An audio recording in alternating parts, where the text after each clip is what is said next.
प्रकृति गजब की ताकत है इसमें। बारिश की रिमझिम फुहारों को ही लीजिए, जब सही समय पर मिट्टी पर गिरें तो खेतों में किसान की मेहनत रंग लाती है।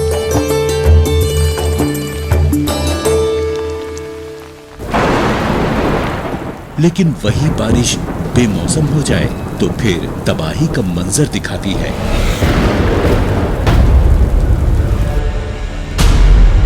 लेकिन क्यों रहे किसान के घर की खुशियां प्रकृति पर निर्भर, जब बन सकता है वो आत्मनिर्भर।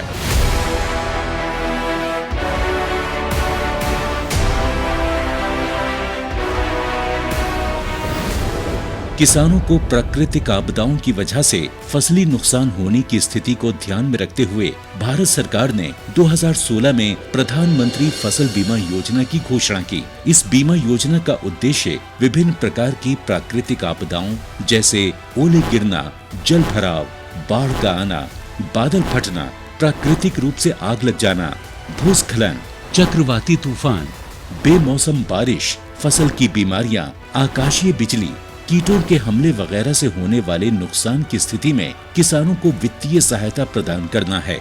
इस बीमा योजना के अंतर्गत फसल की विभिन्न अवस्थाओं को शामिल किया गया है, यानी पूरे फसल चक्र का सुरक्षा कवच। जिस दिन फसल काटकर खेत में सुखाने के लिए फैलाई, उसके अगले ही दिन मूसलाधार बारिश हो गई, सारी उपज बर्बाद हो गई।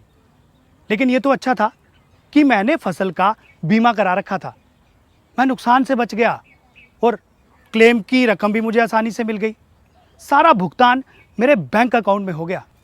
प्रधानमंत्री फसल बीमा योजना बहुत ही लाभकारी है और इसकी प्रक्रिया बहुत ही सरल है। पहली बात तो ये समझिए कि अगर आप अधिसूचित फसलों की खेती करने वाले किसान हैं, तो आप फसल बीमा के लिए पात्र हैं। इसमें काश्तकार किसान और बटाईदार सहित सभी किसान शामिल हैं। अनाज, दलहन, तिलहन और कुछ वार्षिक वाणिज्यिक फसलों को PMFBY के अंतर्गत कवर किया जाता है। ये दुनिया की तीसरी सबसे बड़ी और कामयाब फसल बीमा योजना है।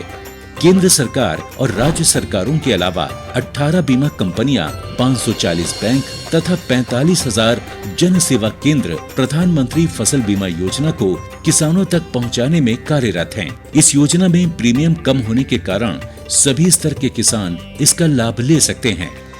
खरीफ फसलों के लिए बीमित राशि का 2% प्रीमियम, रबी फसलों के लिए बीमित राशि का 1.5% प्रीमियम और बागवानी एवं वाणिज्यिक फसलों के लिए 5% प्रीमियम है। किसानों के लिए ये योजना कितनी लाभदायक है, इस बात का अंदाजा इससे ही लगाया जा सकता है कि 2016 में योजना की शुरुआत के बाद पहले 3 सालों में किसानों ने प्रीमियम के रूप में 13,000 करोड़ रुपए का भुगतान किया, जबकि अब तक फसलों के नुकसान के क्लेम के रूप में उन्हें 60,000 करोड़ रुपए मिल चुके हैं। यानी जमा राशि के मुकाबले 4.5 गुना अधिक राशि दावों के रूप में प्राप्त हो चुकी है। अब तक हर साल खरीफ और रबी के मौसम के दौरान 5 करोड़ से भी अधिक किसान इस योजना से जुड़े हैं। 2020 के लिए बीमा कराने की प्रक्रिया शुरू हो चुकी है। पंजीकरण की कट ऑफ तिथि हर राज्य में अलग अलग तय होती है। अपने क्षेत्रों या गांवों की अधिसूचित फसलों की सूची, बीमित राशि एवं कट ऑफ तिथि की अधिक जानकारी के लिए आप निकटतम कृषि अधिकारी, जन सेवा केंद्र एवं बीमा कंपनी के प्रतिनिधि से संपर्क करें। www.pmfby.gov.in पर लॉगिन करके या फसल बीमा ऐप क्रॉप इंश्योरेंस ऐप का उपयोग करके अपनी फसल के नामांकन के लिए आवेदन किया जा सकता है। नामांकन के लिए इन दस्तावेजों की जरूरत होती है: नवीनतम आधार कार्ड, मोबाइल नंबर, बैंक खाता विवरण, भू अभिलेख दस्तावेज जिसमें जमीन के कागजात और राज्य सरकार द्वारा निर्देशित कोई भी अन्य दस्तावेज। कैसे मिलेगा फसल नुकसान होने पर दावे का भुगतान? PMFBY योजना में बीजों की बुआई से लेकर फसल कटाई के बाद सुखाने के उद्देश्य से खेतों में 14 दिनों तक फैलाई जाने वाली फसलों के पूरे फसल चक्र के दौरान जोखिम के कवर को प्रदान करता है।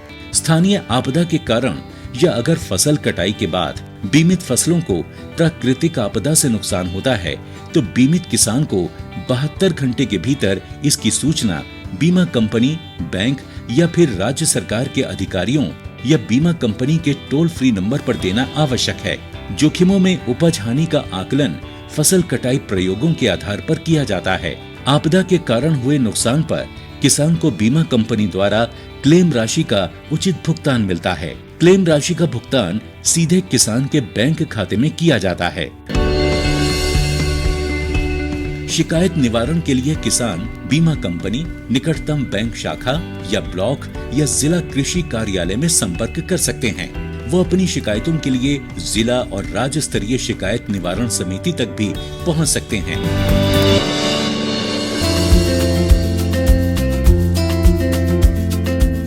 दरअसल पहले सभी ऋणी किसान जो बैंकों या वित्तीय संस्थानों से मौसमी कृषि ऋण या केसीसी का लाभ उठा रहे थे, उन्हें अनिवार्य रूप से इस योजना में शामिल किया जाता था। लेकिन फरवरी 2020 में किसानों के हित में नामांकन प्रक्रिया में एक बड़ा बदलाव करते हुए अब इस योजना को सभी किसानों के लिए स्वैच्छिक कर दिया गया है।